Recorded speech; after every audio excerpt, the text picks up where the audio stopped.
Deep in the forests of North America, a creature is said to exist. A creature that people are encountering. Seriously, look how big it is. With far too many reports to ignore, there are elements of truth behind these accounts that mankind can no longer It's ignore. created almost this obsession where I need to find out Could the more. breeding population of large, upright, hairy hominids really exist in North America? Or is there something more paranormal at work here? DD Woods.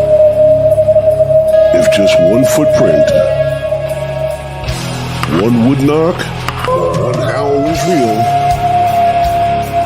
then man's understanding of primate evolution would be changed forever.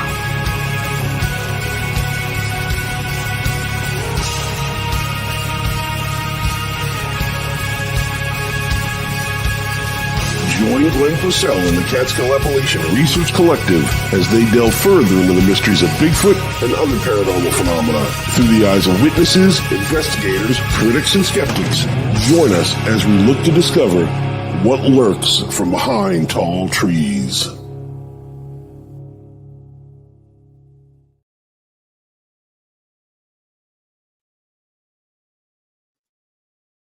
Hi, everybody. Sorry for the couple of minute delay. I was having some audio issues. Turns out I'm a lunatic. That's what happens when you're trying to do two different shows at the same time. I'm doing stuff for this show and I'm doing stuff for Paranormal Files. And we had echoes everywhere. And it turns out that I had both shows open at the same time. So now that we've gotten that straightened out and we're here,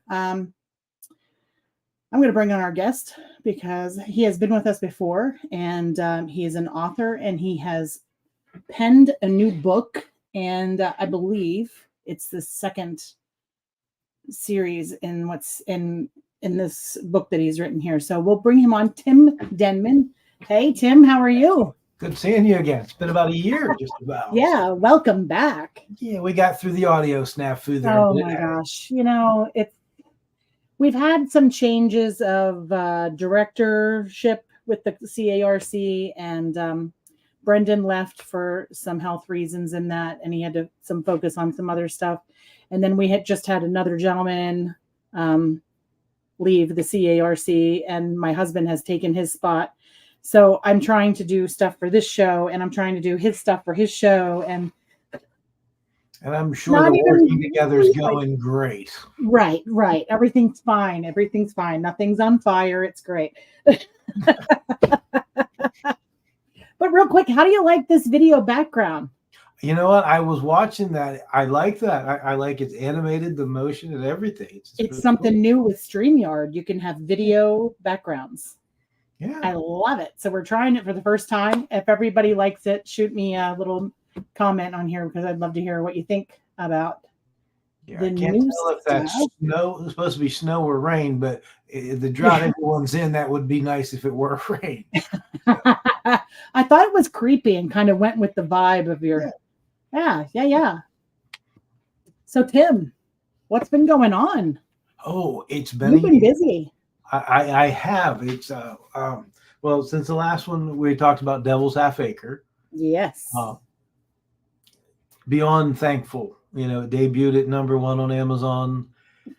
That's awesome. It's this little book that it's nothing about me. I'm humbled that everyone fell in love with the characters. It's amazing, though. The whole thing with Devils is, I'll go back a little bit. It's but when I first wrote the screenplay, Missing Link, it all came out of, I was living in a really, really isolated part of Greene County, which isn't far from where I live now. Right. I was driving home one day and I just saw this big stride of footprints up into the woods and didn't think anything about it. And I just thought it was kind of strange that somebody was out walking or whatever. And at that point I had a Rhodesian Ridgeback, which is an African lion hunting dog, which they hunt jaguar, puma, bear, lions. Wow. And she wouldn't leave the house. And she wouldn't go out in her, out in her pen. And I had to carry this 85-pound dog out and stand with her when she went to the bathroom. So it kind of starts planting that seed. And that was before we talked last time about my citing years before that. So I undergrads in TV and film, and I'd finished writing. I actually have it here. My first screenplay was like story time. It was like Oh, a yeah. college theme thing. So I'm sitting there, and I just started writing, and it was just a screenplay based on that experience. And the main character, Nev Richards, just kind of evolved from there. So it was her story. Long story short, she's a cryptozoologist who works with a military group, and she's part of what I call the Moreau Project, where they are experimenting with saving soldiers by mixing DNA of animals and finding that stuff out. So this is kind of the missing link. Was basically she caught one, captured it. Oh, wow. They hadn't heard from it. So that was her creation. So she went back to find it. And so it's set in Pennsylvania. So flash forward, I had been working on Devil's Half Acre for years, my first novel. Lee Murphy, I was blessed enough that he's an amazing writer who was a hero of mine, who became not only my mentor, but a great friend. And he kept saying, you need to work on a novel. Your screenplays are great, but you're not going to reach a broader audience. Right. So I had written Devil's Half Acre 6 Ways of Sunday, 3 different times, got it up there. And I was sitting here one night just tapping away at my computer desk, trying to figure it out. And I couldn't do it. And I'm like, something's going on here. What is going on? Hacking through it. And I hear this little voice says, hey, by the way, because I grew up close to a place called Devil's Half Acre, and my grandma had always given it, explained to me, well, they call it that because nobody knows who owned it, who bought it. It was always this mysterious element about it. So I'm sitting here that one night just thinking about it, and I hear this voice going, well, I grew up there, right? And you're like, who am I talking to? Oh, my gosh. What? And as crazy as it sounds, it was Nev. And she goes, that's where I got my start at, was in Devil's Half Acre. And so we started to change the whole book based upon her. Wrote it. I was happy. It just didn't feel right. Unfortunately, I had a dear friend pass away several years ago. And I was sitting here again one night in my office, and Nev's sidekick was named Rachel. And I just wasn't right. And I said, you know what? I love my friend. She was amazing. And I said, we're going to switch the name, and we're going to call her Cassie, because that was my friend. Right. I rewrote the whole book again. It changed the whole perspective of everything, the flow of the book, their interaction with each other. Then we released it. And so I was super happy with it. So again, and finished that one. And I'm like, well, I'm going to go into a different realm. And so Dreamer Man, it's essentially what I started to write. Oh, boy. About Washington County's first serial killer. Again, a story my grandma had told me countless times. His name was Bob Dreamer. He had murdered a girl. They left her in an alley. They had found another girl he had murdered in Canonsburg. He was killed by, electrocuted. But my grandmother, they knew them. They used to sell his family groundhog pelts, and he would stoke the stove at like the one-room school and stuff. And he was this monster of a man. Oh, my gosh. So I started to write that story as my ode to Wes Craven. As you can see, I have Freddie behind me. I love Freddie behind you. Well, here's why he's behind me and not in the corner, because my wife, when you open, if this door's open, when she's trying to sleep at night, there's Freddie staring at her. So, and I also have Ghostface, who's hidden in the corner. I have a Wes Craven issue. I'm not Your poor wife. Yeah. Your poor wife. Yeah, you don't know. Does she sleep with one eye open? She does. Well, so my Wes Craven obsession. I have a son named after Wes Craven. It's just, so start writing the book. I'm like, what's going to be my tribute? My thank you to Wes, Nice. Love of Wes. And I started writing the book. It had nothing to do with Nev Richards and Cassie Stein. Not anything to do with it. So again, I'm just typing away, and as stupid as it sounds, this voice comes in my head, and they're like, that involves us, right? And I'm like, no, it doesn't. And Cassie talks a lot. And she goes, oh, yeah, it does. That's the sequel to Devil's Half Acre. You have to do that. So throw away 20,000 words Oh my gosh. and start from scratch. And like Sean said, Sean, I just saw a message from Sean Forker, great guy, I love Sean, that it felt right. So how do you combine a story from someone who lived in 1930 to your current characters now? That was the fun part. Oh my gosh. Yeah, so I started writing it. Unfortunately, last year we'd lost my mother-in-law, and like 4 weeks later, we'd lost the man who started the company I work for, who I just adored. He was like a dad. Right. So I'd walked away from writing everything. Oh my gosh. Because of all the stuff. And oh yeah. So I went to sit down and get back to writing like a month later, and I go to open Word, and I had the pinwheel, and it just wouldn't. It would nothing I could do. I've used Macs for 30 years, never had one crash. Oh wow. And I normally back everything up 2 or 3 times. I didn't. So 50,000 words going again. So I was depressed for, I'm not gonna lie, for like 2 months. I was like, I got 4 computers. I didn't want to touch one of them. And thank God my wife finally said, no, we're going to go get you a new computer. Start from scratch. You have to. So again, it's another whole completely different version of the story than when it started. But it essentially, it continues Nev and Cassie's quest 20 years later. It's an indirect sequel, but it's a sequel. And once you read them, you'll understand why the gap's there. Right. So we were looking for a spring release. I ended up with a gallbladder and a hernia. And I was arrogant enough to think, I'll be up writing the next day. I was feeble for 2 weeks. So we finally got it done in July, and it's been wonderful. So again, I'm touched that I'm blessed enough that my boss lets me sell them from where I work. Oh my gosh, yeah. Between the 2 books, I probably sold 300 copies just to the local community. And it's so nice to me that once I told everyone this was going to come out in the summer, I had people coming back saying, okay, when's the next book? When's it coming out? So it's humbling because it's not, you don't want to be arrogant about it. You're just blessed that those people connect. Right. Yeah. We've been, we got into our first bookstore, the Thrifty Mountaineer in Morgantown. That's awesome. So congratulations. Yeah. So are you going to do any book signings?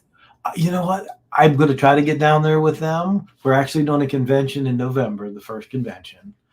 The crazy thing to me is the ebooks are $3.99.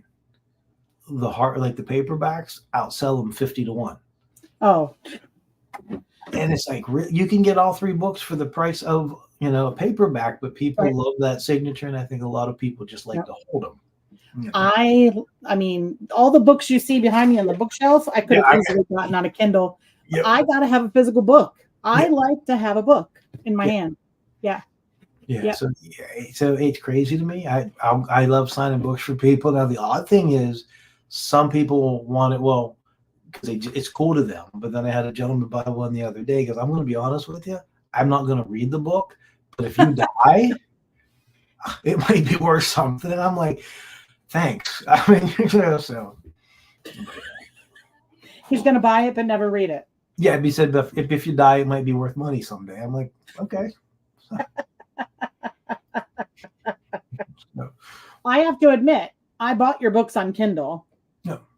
Oh, I appreciate it. And I also bought them in paperback. Well, thank you. One was supposed to be here today, and one is supposed to come tomorrow. But today's book isn't coming until Friday now. Yeah. When I get them like home delivery, I get like 50, 60 at a time. And Amazon loves me. Yeah. Oh, yeah. Absolutely. Because that's where I bought them off of Amazon. Mhm. Yeah, Yeah. and it's a fun process. Now, again, I'm a calm, mellow person until it gets into the final editing process and stuff, and then I have my diva moments. And thank Mm. God for my wife, who's a computer whiz when it comes to Microsoft Office, because she'll just find me screaming in here, going, "No, you're supposed to be over there," and she'll just calmly say, "Get out of the room," and I'll do what I do. Oh my gosh. So But how close to the original story? oh, there's nothing. Nothing. It's not anywhere close. So are you going to write a book about the serial killer? Well, he's in this one. He's in. Okay. Yeah, no, the original concept was essentially that, they put him to death, I think like 1936. Oh wow. Flash forward to the beginning, and I was like, well, how does it tie in that, current, that he's a ghost? How does that work? And in the creative process, you don't want it to be hokey, and you try to figure out, and that's what I was scared going into this, but it kind of translated, and I knew I did okay because my wife, she reads it as it's coming, Oh nice. so I got to a part where I thought she would like, so she was in our bedroom and I just hear her scream, "Yes." So I knew at that point how we tied it all together was Oh so, my gosh. not to give any spoilers. So Right. No, we don't want any spoilers. We yeah, want people to read the book. yeah, and it's kind of one of those things that I'm never say that I've created anything or I've created characters or writers. Mm-hmm. As crazy as it sounds, they come to me, and it's their story. I've been blessed enough to tell their story. And, those who followed me on Facebook, I give teasers out to try to, help people along. And I was down to the last chapter of this book. And for 2 weeks, I fought with Nev because how I wanted the book to end was not how she said, "It's my story. You can't dictate how my story ends." And I'm right, but it's really kind of dark at this point. I would call this one kind of the Empire Strikes Back Oh wow. of the series. And I'm like, well, Right. I don't want to do that. And she's like, well, I'm just not talking to you. So I just didn't do anything for a week. So and so when my wife did finish reading the whole thing, she threw the book at me and she's like, "Why did you do that?" And I explained to her, well, first of all, I didn't. I said, "You've been with Nev for 2 stories now. Yeah. You can't tell her what to do, And I kind of explained to her, and she goes, "That makes sense." And I said, "Well, that's pushing along, the arc of the story." I said, "But you have to stick with it." So, yeah. So it's the creative process, as you well know, with your businesses and stuff. It's not easy. It's fun, Yeah. but it's physically exhausting. I have been challenged to write a book at the same time someone else is writing their book. Mm-hmm. And the goal is to release both books at the same time. Only he's like 4 chapters ahead and I haven't even started because I don't know where to start. Like, where do you start with? With me, it's the end, because if you don't know where you're going, because that affects the charts in the path of how everything goes. Yeah. Now that's not saying the ending will not change. Is it, like this book, this wasn't how I thought it was going to end, but you kind of have to have a direction. Right. Interesting. But if you're also stupid and crazy enough, Devil's Half Acre was written as a standalone book. Right. It's great. Is there going to be a third? Well, here's what happened. We're actually in the process of redoing Devil's Half Acre because some of the stuff that took place in it is a standalone book. Dreamer Man changes the course of that. Right. So there are some small references that had to be changed. And so I was like, okay, so I'm ready to move on to the next kind of book. To push it was, kind of how it took place would be Devil's Half Acre, this book, The Missing Link screenplay, And then the next in the series would be Blackwater, and the final would be Revelation. So I started to write Blackwater, which takes place after the Missing Link screenplay. And again, I get a message from Lee Murphy, who's amazing. He goes, "You should probably do a Missing Link should be a regular novel because you now have created some gap that needs filled in." So after we get Devils finished up, then we'll go in and the next book will be the Missing Link novelized version. Okay. And so at the same time, the story for Blackwater is already up here and Revelation, so writing towards the final ending.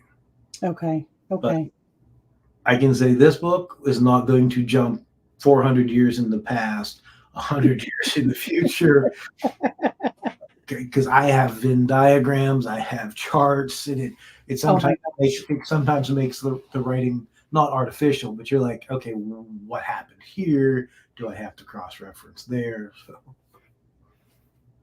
Yeah. Is it kind of like, I love horror movies, and Silence of the Lambs series is one of my favorite series of movies, but it didn't start out that way. Like, that was supposed to be a standalone movie, and it jumps around. Like, if they were in order, it would not be in the order in which they came out. Right. So sometimes you're like, what the hell is happening? And then as the movie goes on, you kind of piece it together, and you're like, okay, I got it now. But is that kind of like what's happening with? Yeah. Now, like Dreamerman could be standalone because it throws back to explain some of the stuff that happened at Devils. But we have an opportunity that we can do 2 standalone earlier books from Nev and Cassie. Oh, nice. So their first adventures out of college and out of the academy. Right. Now, at Craven University. I wonder where I came up with that name. So like this one, it's kind of neat that the Russian scientist's name, and I had the notes here someplace that did experiments and tried to create the humanzee, the human DNA with the chimpanzee for the military purposes. His grandson, fictitious grandson, may or may not show up. Nice. In this book. So that, kind of give you that. Little teaser there. Yeah. So it's a little bit. Yeah. So if those who have read Devil's Half Acre would understand how Nev reacts. For those who don't know, I was raised by my mom, my grandma, and my 4 sisters. So my writing perspective is I've never seen a damsel in distress. My dad was abusive, and my grandma beat the living snot out of him one night. I mean, she Goldberg speared him because he was a smaller guy, and she took off her shoe and just pummeled him. Those are the strong women. My sisters, 2 of my sisters were in the military. Just 2 other sisters, just strong women. One was a great athlete, just this temperament. My mom raised 6 kids by herself. So I think if anything that I have different, my female characters aren't weak, and they, they're strong, which I think is important, especially, in kind of the times we are in now. And, absolutely.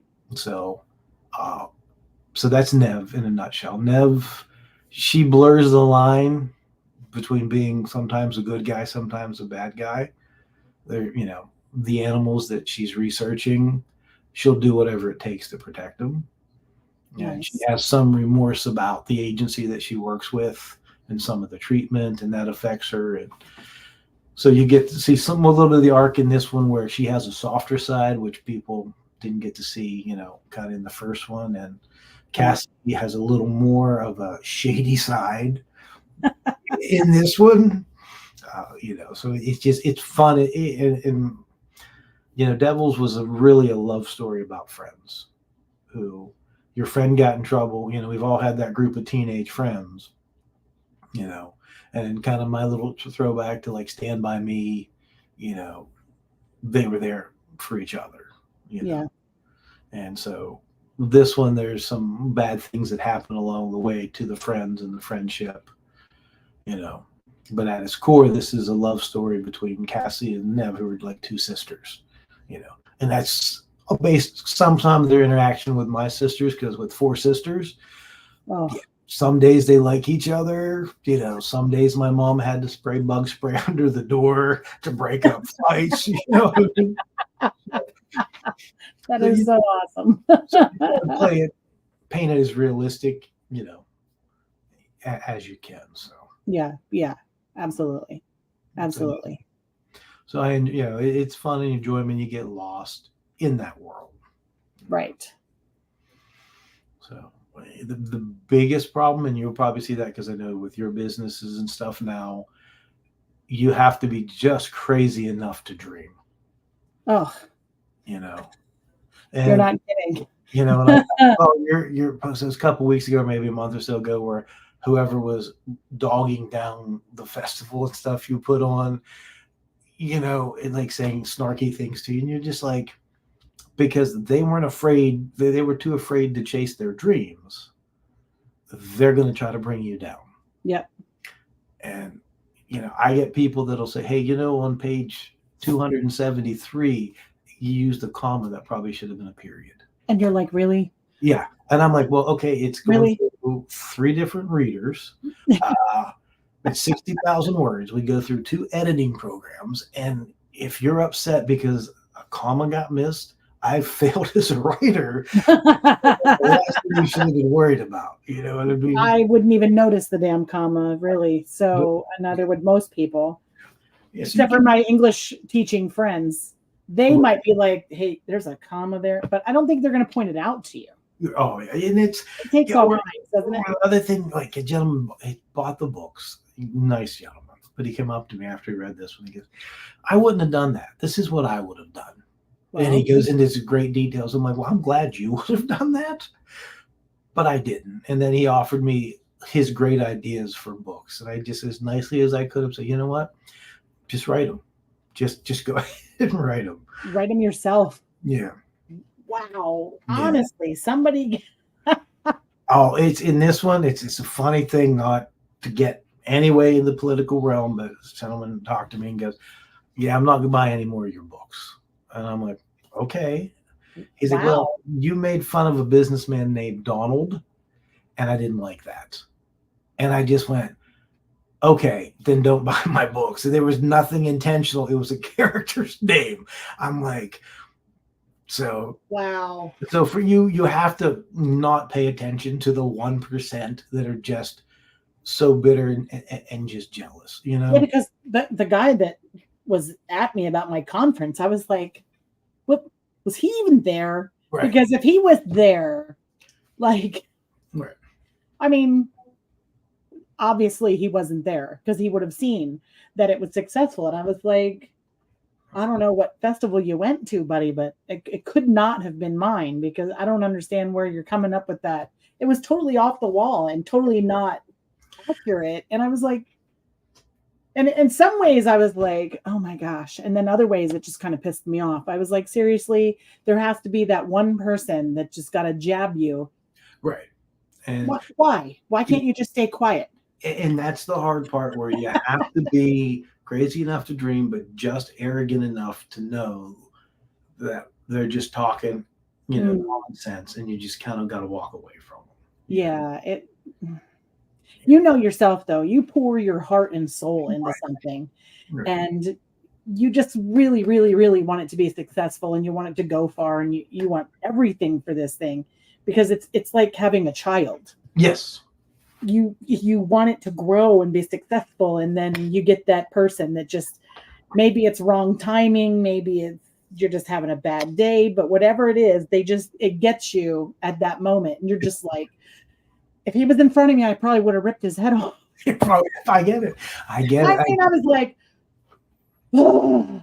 Right. And I imagine you're probably the same way. You're like, I would have said to that guy, maybe you should go write a book. Yeah, well, and that's sometimes you have to be nice, but they don't understand you're the same as I. This isn't my full-time job. I would love it to be. Oh, absolutely, you know, right? But you know, in my world, I work 70 hours a week. I'm 6 days a week right now. So they don't see that you sacrifice time with your family. Yes. I see the kids and my wife, and then I start writing at like 10 o'clock at night, and I write 10 to 1. Then I've got to get up at 6 and put in Oh a my 12 gosh. hour day. So That's insane, Tim. but you're chasing your dream. And I've been blessed enough that I can do it, Right. uh, and I always tell people, they say, why do you push yourself? It's crazy. And I have a brother-in-law. He's my absolute hero. He, Green Beret, Purple Heart, Bronze Oh, Star recipient. Did 4 tours of duty on the Pakistani border, detonating roadside bombs. They were trying to evacuate some people. The gunner got his thumb stuck in the machine gun, so he couldn't shoot. My brother-in-law jets down the hill, gets shot, trying to clear the path. Okay, comes home. They're doing a parachuting exercise. They don't know if he threw a blood clot, from that hit a tree from about 6,000 feet. They told my sister he's going to die. It took him an hour. And I might get emotional. I don't care. I'm just going to preface this right now. It took him an hour to cut him out of the tree. They told us he's not going to live. I said, well, he's going to live, but he's just going to be a vegetable. Well, he may have some life function, but he's not going to have too much. So he's completely blind in his right eye, the right side. He can't use the right arm. This was 12 years or so ago. So like 5 years ago at the Disabled Veterans Game, he won a gold medal in bowling. He won a silver medal in archery. He shoots the bow and arrow with his good arm and his teeth.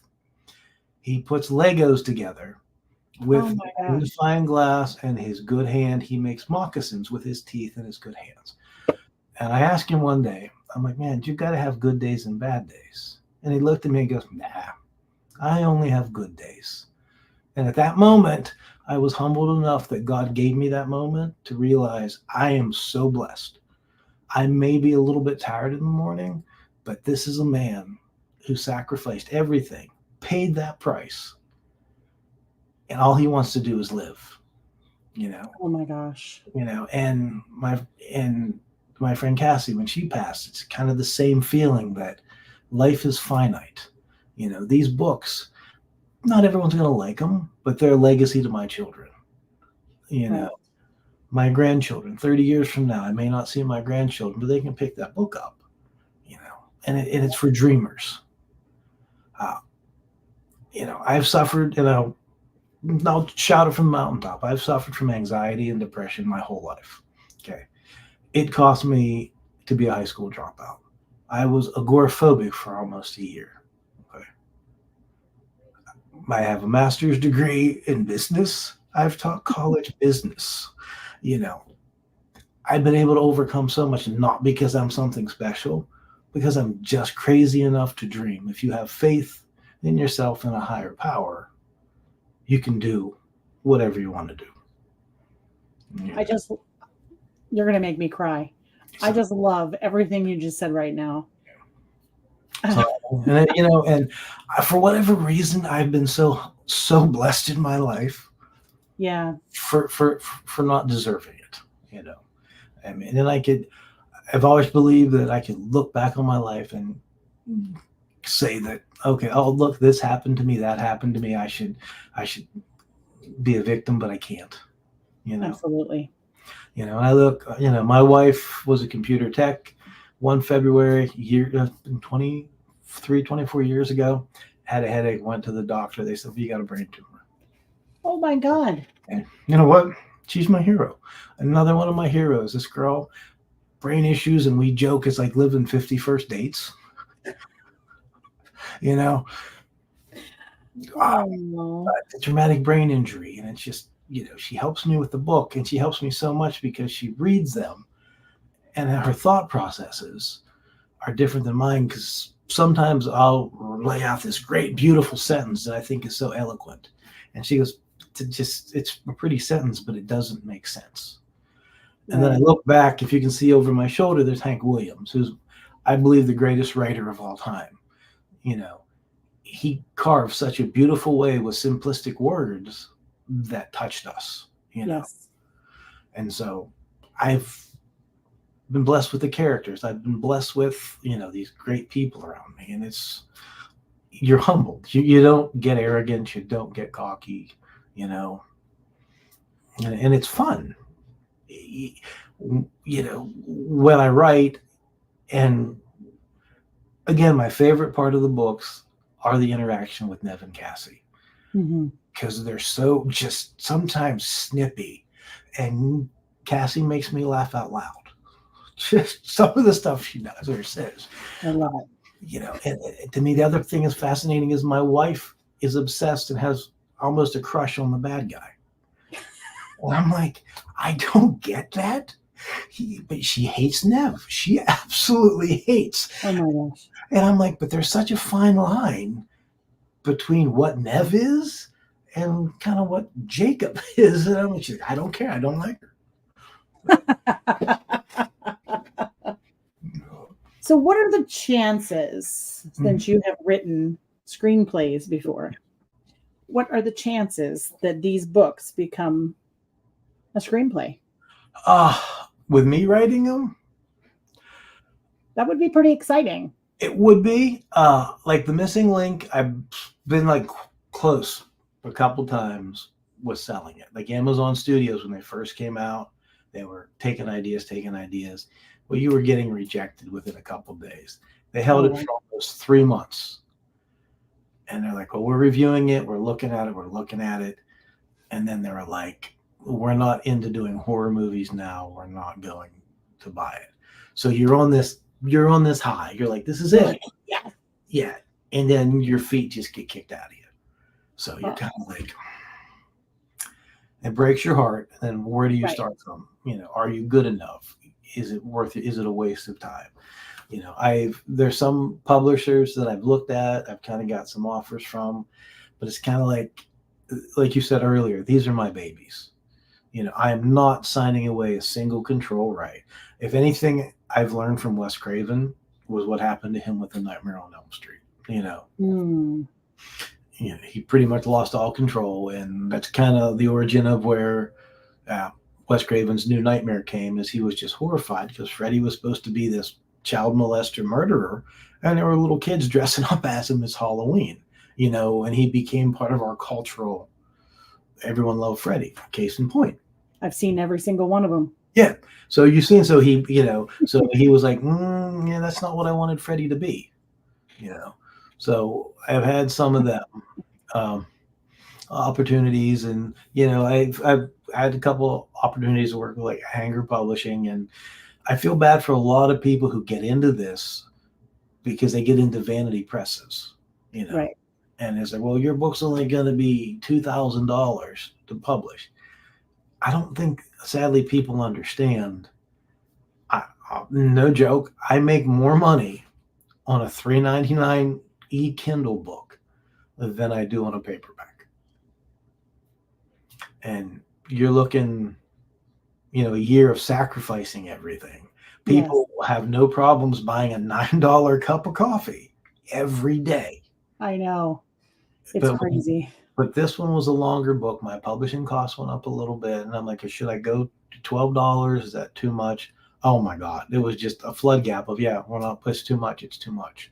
So I'm like, okay, then we'll go to $10 and I'll make like $1 a book. But it's getting out there. Oh my gosh. And you're building, that fan base that you hope it spreads, word of mouth, and Oh my goodness. the ultimate goal would be to write full time, but you take that journey and Oh, I know.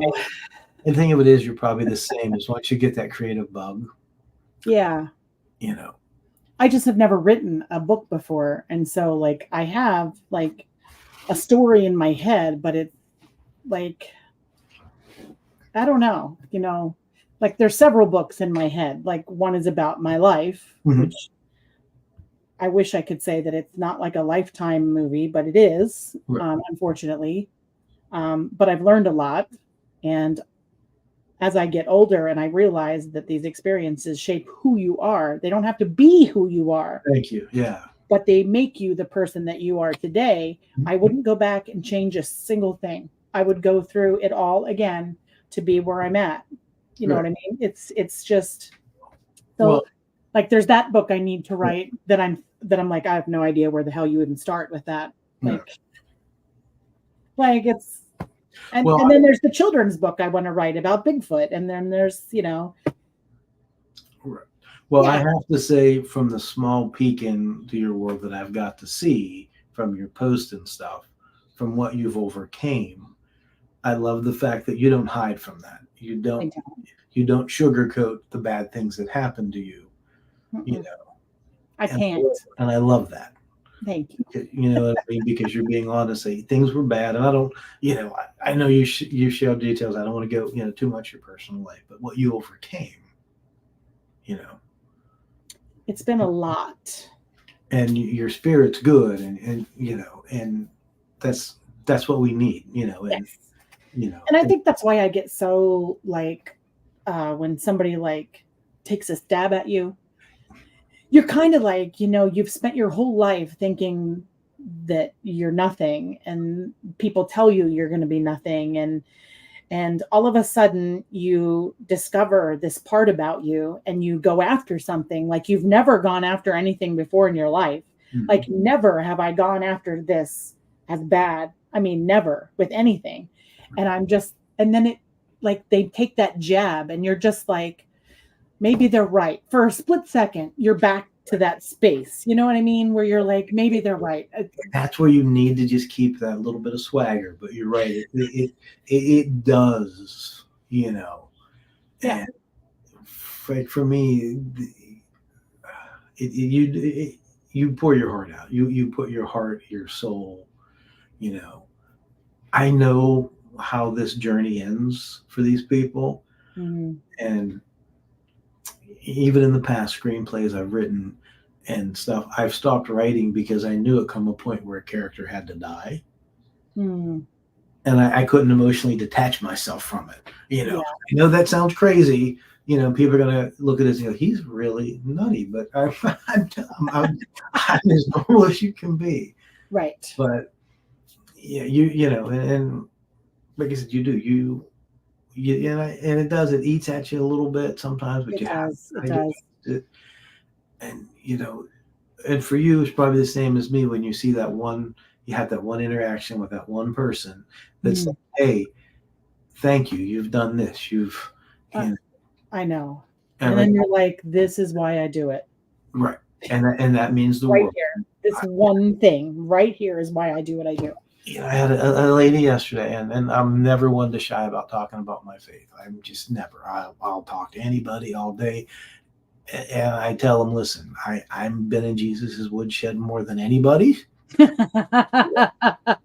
love how you put that. I'm kind of a special need kid. I don't, But she'd come in to buy the new book, and she's like, I'd be honest with you, Tim. She's like, you and I talk about faith a lot every time I stop in. I'm like, yeah, we do. And she goes, I stopped reading your first book. She said, because some of it was grotesque. And she's like, I didn't think you were following that way. And then she goes, but you know what? Since I knew you, I finished it. And what she said next is she's like, you have an amazing gift as a storyteller. And that meant the world to me, because it wasn't saying you're a great writer, because I've never considered myself that. It's their story. I just, I get it out. So those are the ones where I've had some people be like, hey, I hadnhadn't read before, and they said, I read the whole book in a night. And, my favorite stories, I have a father and son that comes in. Well, the dad bought the book, and he had to come back like 3 days later and buy another copy because his son stole his copy and wouldn't give it back to him. So those are the ones that kind of balance, the people who say, well, I don't think your character should have did this, or she should have said that, or she should have done this. And, and I just kind of look at them when they say something about Nev. I'm like, then you really just don't get her. Yes. In Dreamer Man, I wish I could give the sequence out, but there's just a great exchange with her and Cassie that it shows how far to the extreme Nev will go, not only to prove a point to her enemies, but for the absolute love that she has for Cassie, because Cassie makes her more human. Yeah. You know. And that's awesome. Yeah. Nev will have no remorse. throughout the series, she's probably taking care of more people than the bad guy, all justified in her mind, but Cassie's kind of like this, let's just the good to the the yin and the yang, Nice. so. But yeah, so when you're right, when you do hear the people, and it may be for you a little kid Yeah. or someone who's had a sighting or an experience and has felt ostracized and not a safe place to tell somebody. Right. And they can come to you and say, well, I saw this. And as crazy as it may sound to people, that's a big burden. Oh,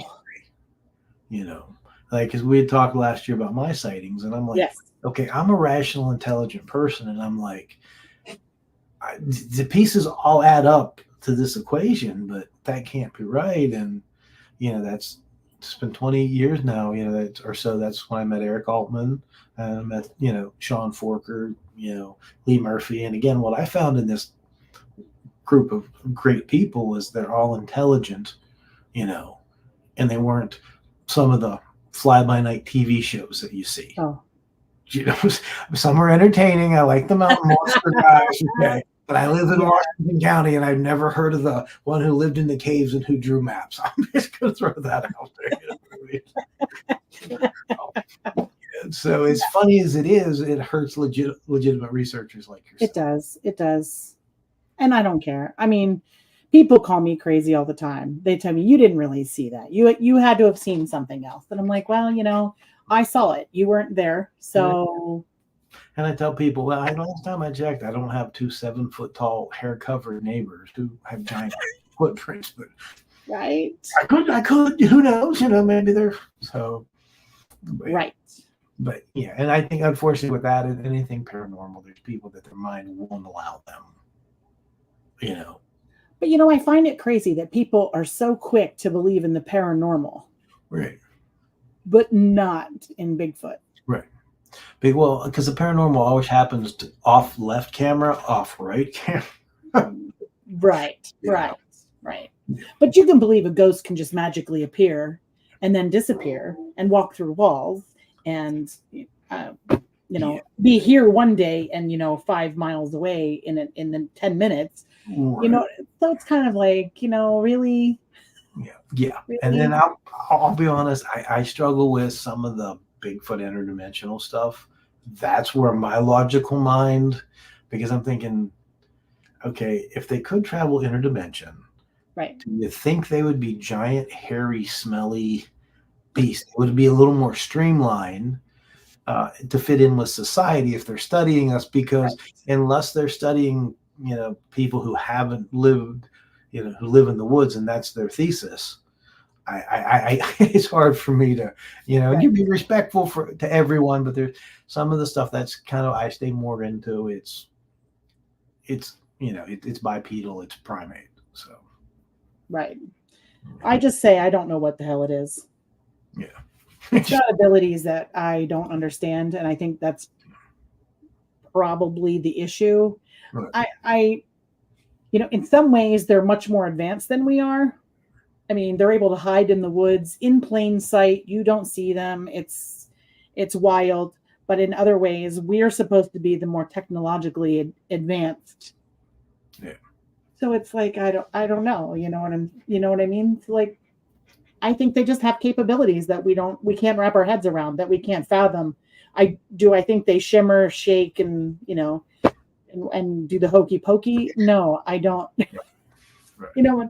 But at the same time, when I see one walk out of a spaceship, I'll be like, yep, okay. Thank you. Yeah. Here we go. I'm on board. But and if I see a portal open up and one comes out, I'll be like, hey, all right. It worked for the Slee Stacks. I mean, I was impressed with that.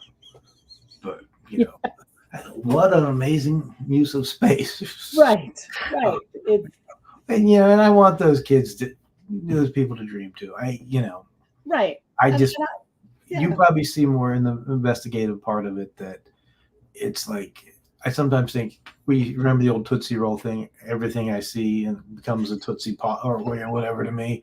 And I'm just, and so people send pictures and you're like, I can't tell what that is. It is Right. a shrub, and if you have to draw a circle around it, so those are some of the people that my heart breaks for. Yes. You want to believe in something so bad. You know what? I've taken on the opinion of let them believe it. Yeah. What is it hurting anything? I may not see what they see. Right. I got you. Right. You know what I mean? I don't see what they see in the photograph. I get showed a lot of photographs, and a lot of them I'm like, I don't know, that kind of looks like a tree stump, but again, I wasn't there at the time that the photo was taken. And what does it hurt that they believe that there's a Bigfoot there? What does it hurt? It doesn't hurt anybody. I mean, it hurts research, I guess you could say. And I guess me and a gal, I didn't encounter one up close like that. I mean, I watched them walk or whatever, but I'm thinking to myself, if I had that opportunity, I'm not getting just one picture. There's going to be one hell of a fight in that woods. One of us is not coming out. Right. There's my favorite, like the Walt Disney or the Looney Tunes commercial where Daffy Duck is trying to get the Tasmanian Devil back because there's a reward for him, and the Tasmanian Devil just beats the hell out of him throughout the whole cartoon. Right. Then he finally gets him back in the cage, and he's walking by, and a dollar bill goes into the cage, and Daffy Duck just goes in and just full board destroys the Tasmanian Devil. Walks out, he goes, "I'm a coward, but I'm a greedy little coward." I'm coming out with some hair samples, a tooth. Damn straight. I may be a little worse for wear, but Yeah. So that's the research part of me is the trail cams where there's only one picture and it's the hand up. I'm like, yeah. And unfortunately, I think a lot of people try to set that up to trick, Yeah. But you've been doing it long enough, and we're somewhat intelligent. You're kind of like, okay. Yeah. I've heard some really wild, crazy stories in the last 2 months. And I've been like, I don't know about that. Like, I don't know. Like, I've heard stories about portals and spaceships coming out of lakes and inverted footprints in the dirt, instead of being sunk down, they're pushed up. And I'm just like, I don't know. Yeah, right. Yeah. But then it's followed up with, come here. I will take you out there and I will show you. And I'm like, challenge accepted. Let's go.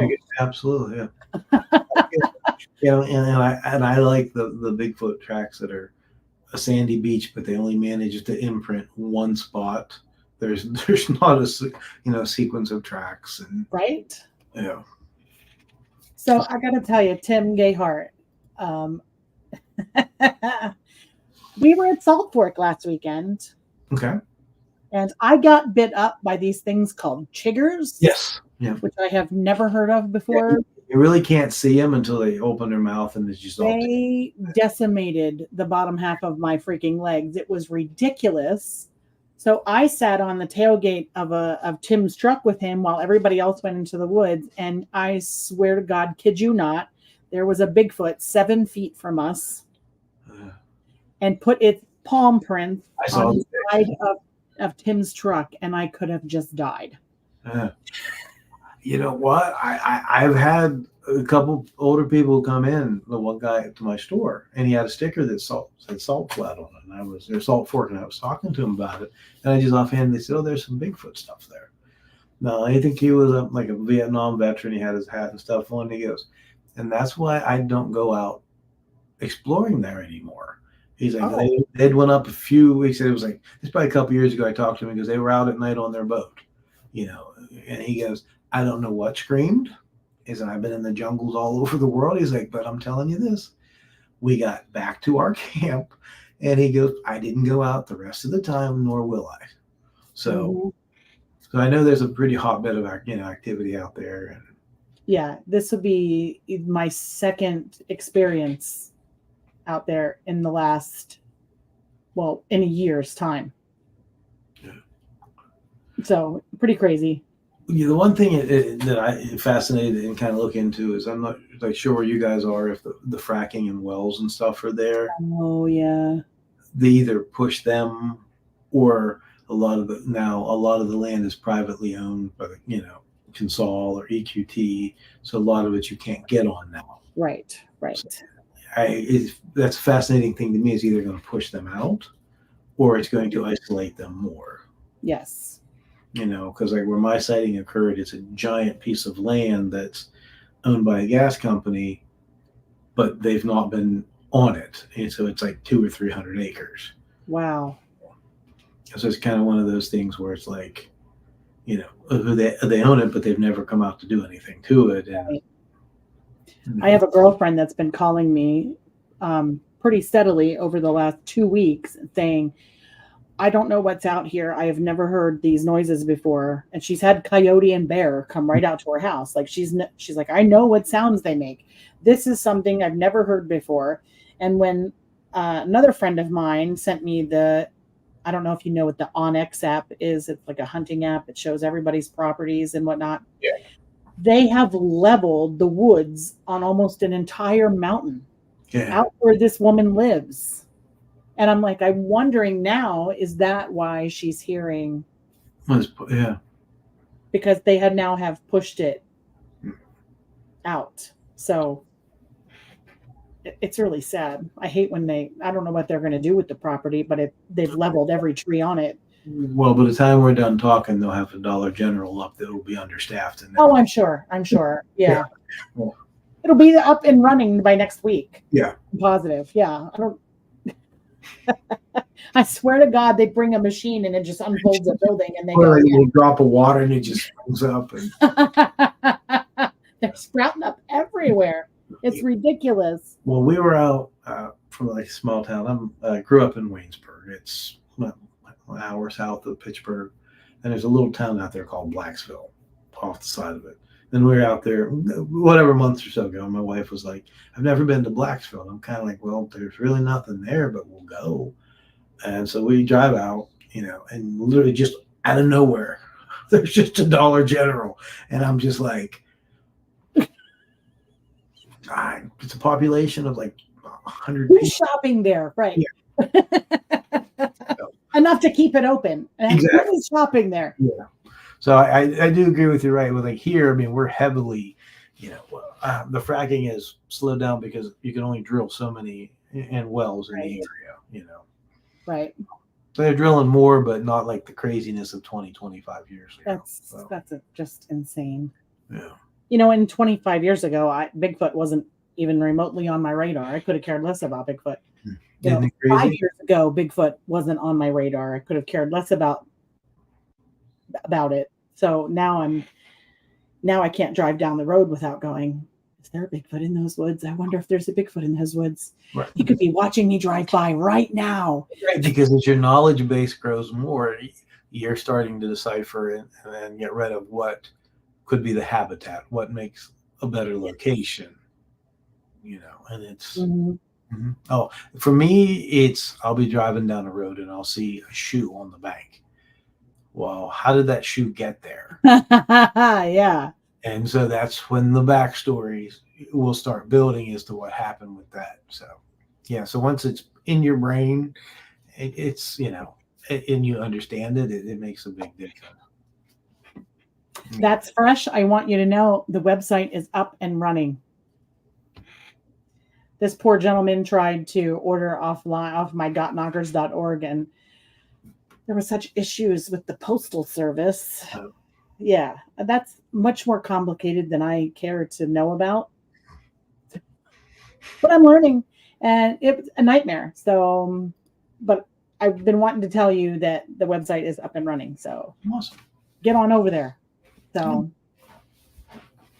yeah, I do it everywhere I go, Danny. Even when I'm on the ambulance, I'm like, we're driving past my research area because my research area is on the the hospital, and I'm like I could be in there right now. So and I got this thing called work. That would be the ultimate conundrum you'd be in if you're waiting on patients and you see an injured Bigfoot. Which one? Sorry, I'm doing the Bigfoot. That's what you're saying. Okay, I'll come back to you. Yeah, no. If I have a patient in the back of my truck and I see a Bigfoot get hit by a car, that patient is getting out. Or move over because there's a Bigfoot coming back here too. Yeah, I don't know. Then you got to strategically get to know your neighbors. If any of them have a big enough meat cooler that they hunt with, it comes into play.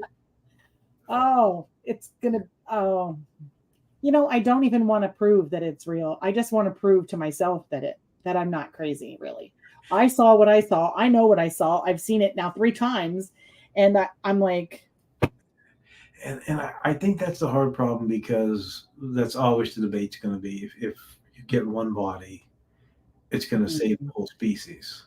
it's not though. But, because once I believe with you, like you, that if it was all of a sudden people knew, then the woods would just be flooded, because Oh my gosh. even with protection acts, anything with that, people would just get crazy. Because people suck. Yeah. And we destroy everything. Mhm. Everything gets destroyed by humans. Everything. Like, Yeah. And well, I belong to a private fishing club, so you pay money to fish here. When my son and I would go, he would still have to take a 5-gallon bucket to pick up the litter. And I'm like, if you pay money to be part of this, why would you still do that? right. Because people suck. Well, and I mean, I'm a country boy, but where I grew up at, all the farms together, we probably had 6,000 acres that we could roam. Yeah. And so for me, even seeing people like off-roading through the woods and stuff, I'm not a conservative person in any way, but when I see them tearing huge chunks out of, that's one of the things that drive me crazy. Yeah. There's no respect for anything. You're just going through this patch of timber or woods that you're smashing, contaminating the water supply because you're running your vehicles through it.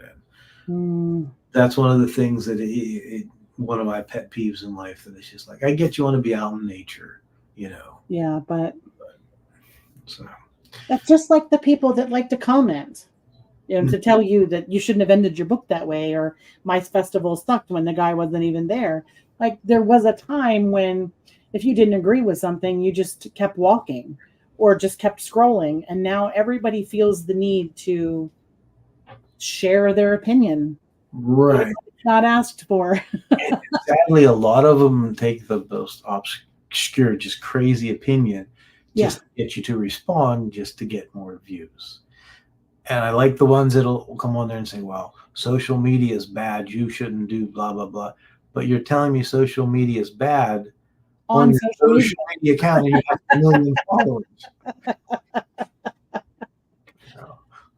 I get, and I've had some of the followers in the past too, who've unfriended me, will literally send me a message telling me they unfriended me. And I'm like, I don't count my numbers. I don't look.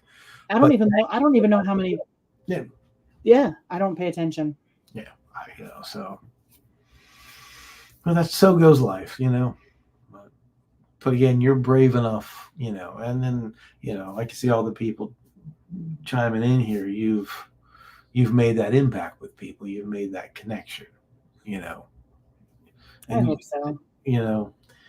And it's a safe place, and, I'm sure if you and I talk long enough, we would have more different opinions of what, Bigfoot is. Well, does this cryptid exist? Like, Right. I don't really believe in the chupacabra. That just, do I believe there was a probability that the Loch Ness Monster existed? I do, I think, wasn't it Raystown Lake? I think they just invented that monster just to get people to come. Because I think it's a man-made lake, if I'm not mistaken. I could be wrong. And that's pretty sketchy. I mean, you really take a risk when you come out and say, okay, we have a Nessie in Raystown Lake. Well, one of 2 things is going to happen. Either people are going to stop coming there, or people are going to flock there because they want to see if they can see it themselves. Yeah. You're right. And it's today. That's a huge chance to take. Well, it's kind of now too with fact checking.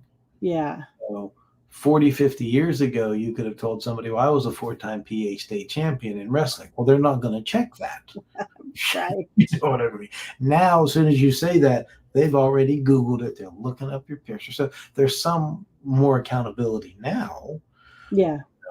I won't cast aspersions about anyone named Biscardi, but I, like you remember that was it 2002 or whatever when they had the Bigfoot in the freezer, and it was just kind of like, Oh, yeah. really, Isn't that the guy that built like the glass case for it and carted it all over the freaking country, chiming it as an actual Bigfoot? I yeah. don't think it was a Bigfoot at all. And those are rubber suit in Georgia. Yeah, there's no doubt. Yeah. So ridiculous. So now to get away with that stuff, I'll see some of the videos and you're like, that's really just a gorilla you're taping in an enclosure at a zoo. That just like stop it. And the computer software we have now, like you can film that gorilla at the zoo behind bars and then go home and take the bars out and put in a new background, and it's like insane. And AI is ridiculous. Well, that's the one where you see the pictures where they make it look in sepia tone, and you have the giant Bigfoot standing next to the people in the mining camps and stuff. Like, what? It's fascinating. I'm a big fan of Orson Welles. Yeah. And so kind of my take with AI, with special effects, he was always, just because you can doesn't mean you should. I hate AI monsters. Yeah. Because it's the human behind them. Right. We see, because we can connect to that human, even if they're in makeup, that small glimpse. That's kind of like with Freddy Krueger. Even though he was this thing, you could see that he was real. There was a part to it, And when I see the guy who played Freddy Krueger, I still see Freddy Krueger. Right.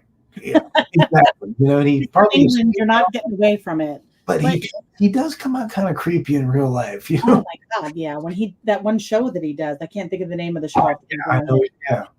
But yeah, I'm like, damn. I'm sure he's nice and sweet, but I'm sure he's baking brownies for the Girl Scout groups too. But Jesus, yeah, like I'd be like putting my kid behind me and like, don't eat Mr. England's cookies. I don't know what's in those. Well, that was kind of like when you said earlier, if my wife sleeps with one eye open. Oh, those things where she would say to me, she's like, do you know how hard it is sleeping next to you, knowing what came out of your mind? She's like, you've been, you're a sweetheart, a kind, sweet person, but to know that you harbor that, what, like as if I'm just going to let it go someday. And I'm like, I had one of the great minds. I mean, Stephen King. The man's crazy. He is. But I'm sure he's the nicest freaking guy ever. Yeah. But like the things that come out of his head, like I've seen his movies. They're like, a clown living in the storm drain. Oh, come on now. Well, see, it was funny with that and clowns because I hate clowns. Just hate them. But when I have a screenplay, it's unpublished, but it was called Harlequin, and I'm setting it, and I lived deep in the woods before. I live in the woods now, but it was even deeper. I'm thinking to myself one night, I'm like, what would be the scariest thing that I could ever encounter in the woods? And I'm sitting there, or in general, and I'm thinking, you know what? If I were in the woods and I went to take a pee and I saw a clown standing there, and I was like, oh, okay, but then I'm like, yeah, but that wouldn't make sense with a circus clown. That's just kind of stupid. Well, then behind my house was an old logging road. And I'm like, oh, you know what? He was a turn of the century Harlequin who traveled with a traveling circus and ended up killing one of the local girls. They beat him, they found him, beat him to death, and his spirit haunts the woods. I'm like, okay, now I can buy that, Right. But just a regular circus clown out in the middle of the woods nowhere, there was no tie, So that's kind of me as a writer and as a horror fan. If it starts with a grain of truth, you can stretch it as far as you want. If you have two people driving down a road and their car breaks down and it takes them down this dark road, I'm into that. I'll buy that, So, and I think that's what Wes Craven did so masterfully, Oh, yeah. Is,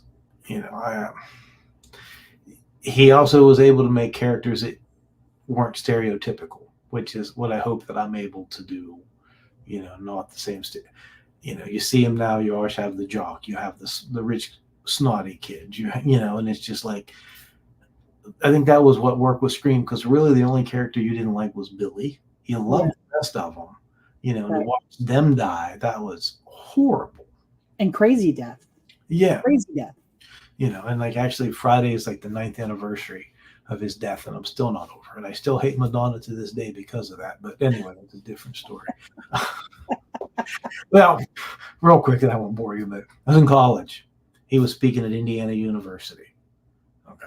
So a group of they knew that I, love Wes Craven.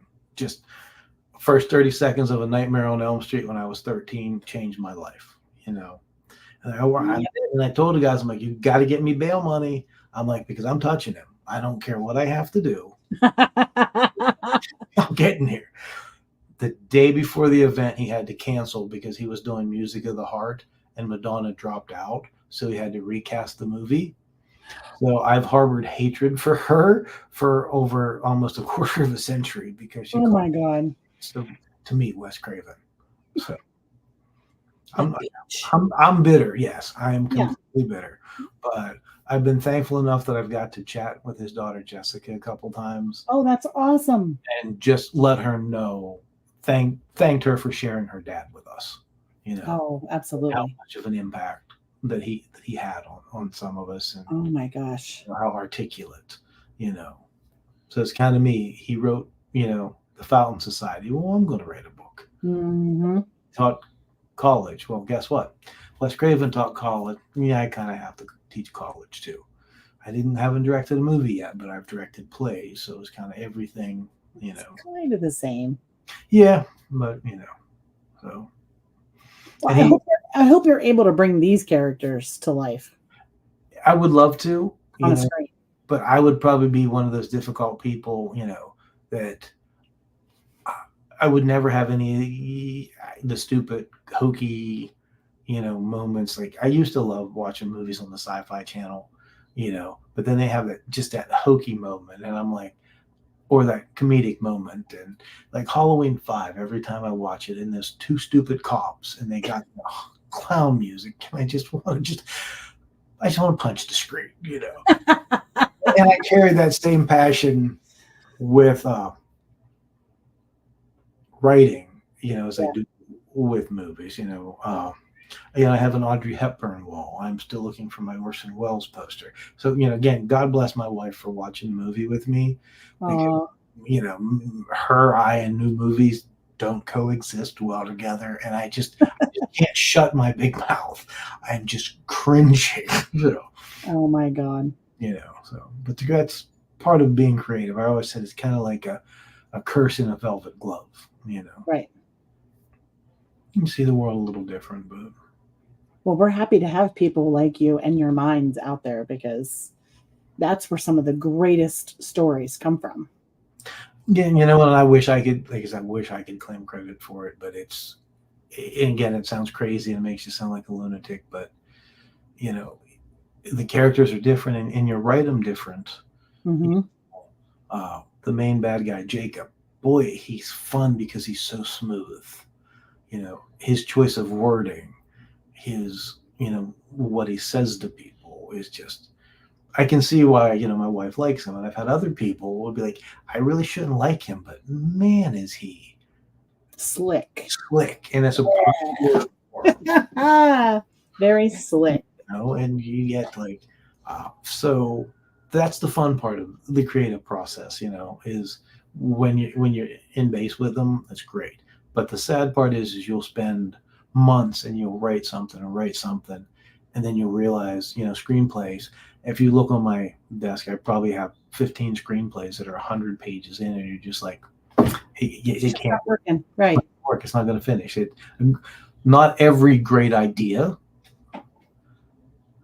equals a great long form, Do you ever find yourself going back to those screenplays and thinking, I have it now? I mean, you pick up something that you've written 100 pages for and thought that's dead, that's never going to go anywhere. And then all of a sudden you're like, I got it. Has that ever happened to you? I get that sometimes. And sometimes you'll take the characters and it'll be something completely different, kind of like with Dreamer Man. Other times you'll get an idea and you'll write the whole thing, in like a week or a month, because it's one of those, you've connected. Yeah. You're like an open vessel. Pours out. Yeah. It just pours out. Now, as you get older, I'm 51, that vessel's tempered because bad shoulders, bad necks, can't just sit there, Yeah. And that's kind of, I don't think I was comfortable enough when I was younger, because what we talked to about earlier is I didn't have the courage Right. to put my stuff out there, because I could always say, oh yeah, right, it's great, but no one ever saw it. No one could ever, you didn't put it between the, Right. tribunal, but yeah, so some screenplays you do, you kick them around, or short stories. Like, as a short story, California Dreaming. Yeah, I've been writing this short story for 20 years. And I love it. I like the concept of it. It's more of a journal. Yeah, I just can't finish it. Those gigs, Oh, Man. yeah. It's always, I love talking to you. Oh, I appreciate it. I'm glad. And we're like all over the place. We really are. We hit all kinds of stuff. That's how our minds works. Sure. I know. Yeah. I know it. Sometimes I think people talk to me and they're like, what the hell did she just say? Just hold on for the ride. That's all. I think you just covered 5 subjects in one sentence. And I'm like, well, probably. Yeah. Absolutely. Yeah, it's very possible. Yeah. Well, and my mind is going at warp speed usually all the time. So yeah. And I think too, sometimes there's those of us, and I'm not anything special, that we just bet on ourselves. And I think there comes a time in life where we're comfortable to bet on ourselves. That we understand that it doesn't matter what people think. It truly doesn't. I totally agree, Danny. Absolutely, I agree with him as well. I don't know if I have a great mind. I have a different mind. Oh no, it's a great mind in its own way. It's kind of it's kind of a funny story, because my wife, God bless her, and she's a sweetheart. Like I said before, she puts up with my meltdowns, and I want to break the keyboard, and I'm just like, and I know computers, but she makes me look like a monkey with a stick from like, but I'm a nerd. I've always, that to me, my anxiety was a curse, but a blessing. Yes. Where I wasn't out with all these people, I could be back quiet, and I got to watch people and understand human nature and understand people. And, I read everything. I'm just a nerd. If I'm same thing, I don't know if you're the same way, that when I get passionate about a subject, I have to know everything about it. Just, I'm like a walking Hank Williams Sr. historian, Wes Craven, Orson Welles, black and white movies, the history of country. It's just, God bless her, because if we hear a song, I will give her a 10-minute conversation about who wrote the song, why they wrote the song, what the song meant. Well, Orson Welles used this camera angle. Did you know the opening scene of Halloween is actually a tribute to, A Touch of Evil with Orson Welles? And just God bless her. Hysterical. Just how it is. So one day she had waited to tell me something, and she come home. I come home and I told her some more facts about it. And God bless her. She looked at me and she goes, you know what? I can't wait for you to have a stroke. So you know what it's like to be normal smart for one day. And I looked at her and I said, that's either the meanest thing someone's ever said to me, or that's the greatest burn in history. I can't wait for you to have a stroke. That's awesome. So for you to have that person that gets you, and I can see that in you, Yes. That you have to have that person that you can believe in yourself, but that person who's not afraid to let you fall, because they're going to be there. Yes. And I think that's a lot of big things with with writing in general. It's, I can do the characters and the stories, but to have that person that's not afraid to let you be crazy, you have that safe space. Right. And that's kind of important. It's amazing to me. Yeah. And we get along so well because we both have the same mind.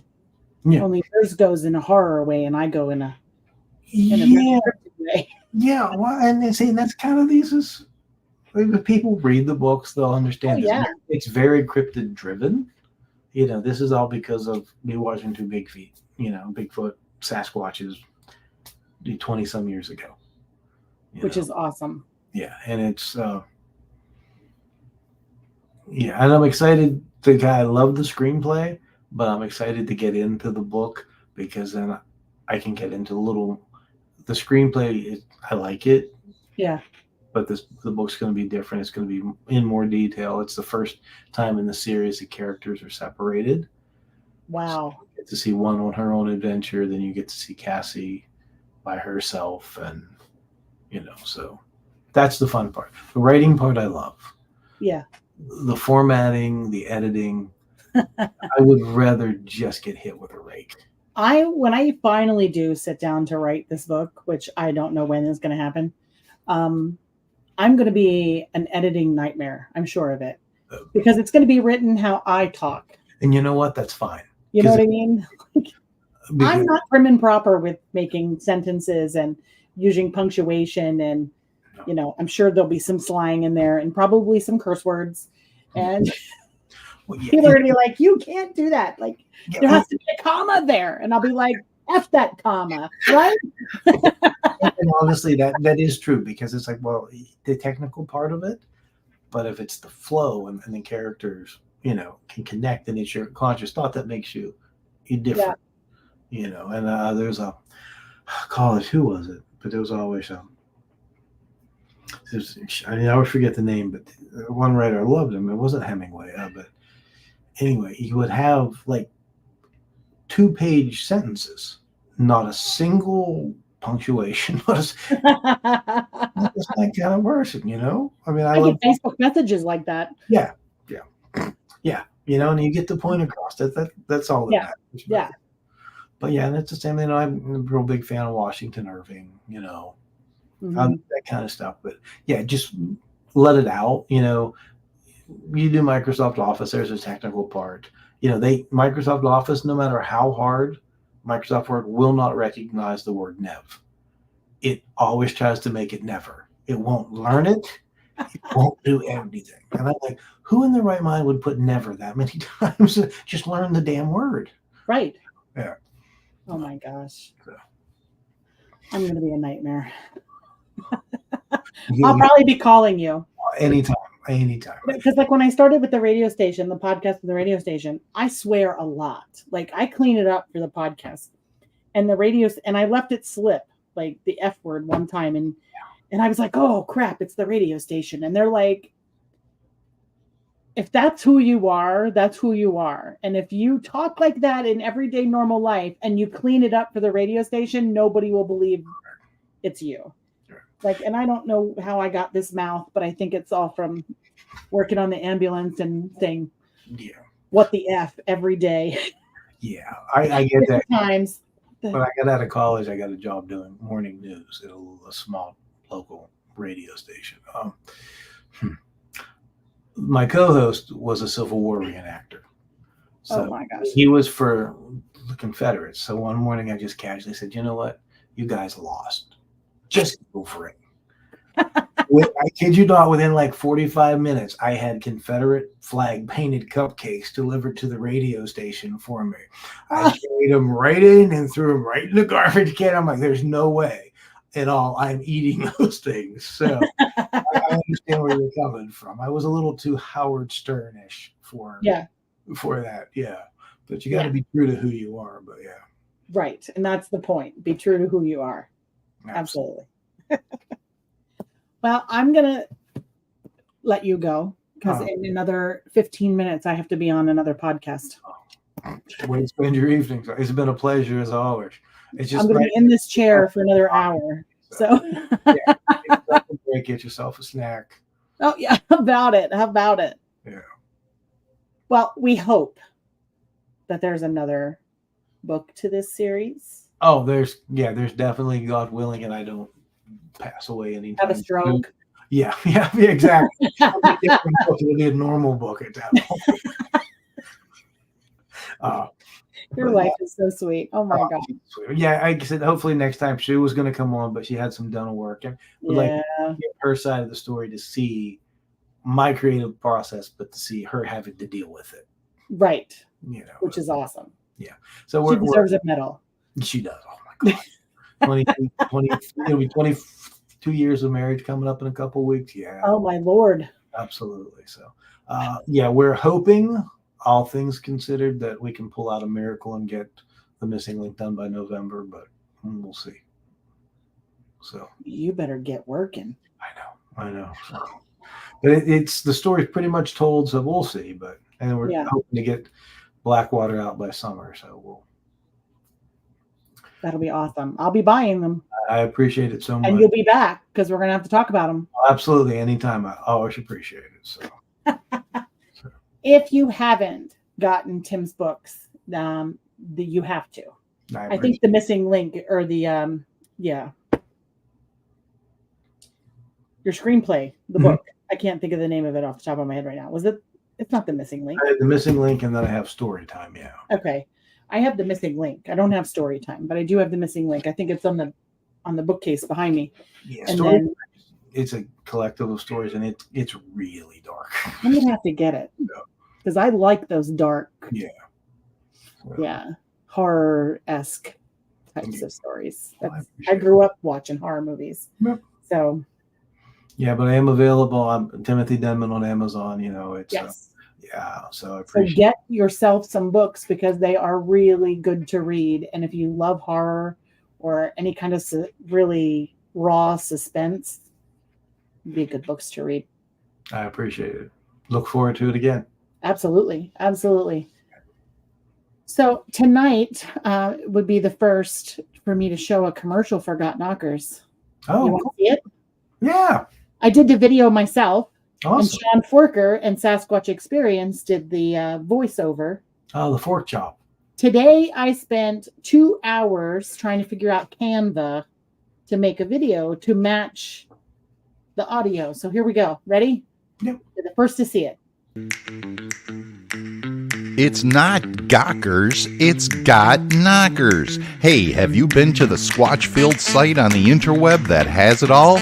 Introducing GotKnockers.org. Stop on by for an intriguing story of the encounter that started it all. But wait, there's more. Got Knockers offers some fabulous merchandise like t-shirts, hoodies, onesies for the baby, plus a stunning array of jewelry and some fantastic sauces that will make your taste buds dance. But the coolest of all is a genuine Got Knockers tree knocker. Stop on by and say hi to the folks of Got Knockers, Gwendolyn and Michael Purcell. Get in on the action and just visit GotKnockers.org. Again, GotKnockers.org.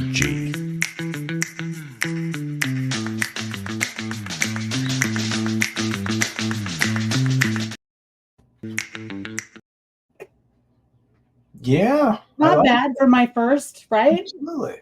Yeah. I was like, you learned it all. It's gonna look stupid, but I was like, I'm just proud that I matched up those items with exactly when he said them, right? I am. Move over, Wes Craven. Oh yeah, well, okay. This conversation went dark, but okay. Oh, it's gonna be great. Let's see. Oh, see, somebody else thought it was cool too. It was that good. All right, everybody. Thank you for joining us tonight, and we are definitely going to have Tim back when he finishes the next book because thank you so much. We are Tim Denman fans here at the CARC and at Got Knockers. So join us again in 2 weeks. I don't have a guest yet lined up, but we'll get one. So we'll see you in 2 weeks. Alrighty. Thank you, everyone. This has been a CARC Universal production.